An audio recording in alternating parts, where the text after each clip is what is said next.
ঘুরতে যাবেন, ফ্লাইটের টিকিট কেটেছেন, কিন্তু মনে মনে ভয় যে ফ্লাইটে উঠলেই তো আমার কানে ব্যথা, মাথা যন্ত্রণা, বমি এবং বুকের মধ্যে কষ্ট হয়।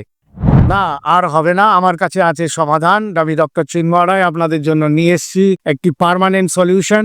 যে ওষুধ দুটো আমি বলবো সেটি যদি আপনি খান নিয়মিত এবং ফ্লাইটে ওঠার আগে এবং ফ্লাইটের মধ্যে যদি ওষুধটি খান, আপনার মাথা যন্ত্রণাও হবে না, বুকে কষ্টও হবে না, কানে ব্যথা, মাথা যন্ত্রণাও সে ঠিক হয়ে যাবে। ওষুধ দুটি বলার আগে বলি, আমার এই চ্যানেলটি অবশ্যই ফলো করুন এবং সাবস্ক্রাইব হবেন। আর ভালো লাগলে অবশ্যই শেয়ার করুন। আপনার মতো যারা কষ্ট পাচ্ছে তারা এই কষ্ট থেকে মুক্তি পাবে। ওষুধের ১ নম্বর ওষুধ হলো বোরাক্স 30।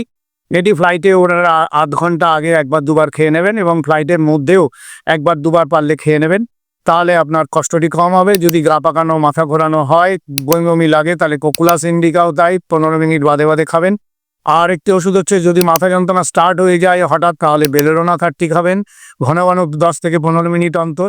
একটি মাথায় রাখবেন যে ফ্লাইটে উঠে আপনি চেষ্টা করবেন মুখে চুইংগাম অথবা বড় বড় হাই তুলবেন, তাহলে কানের ইয়েটা খুলে যাবে।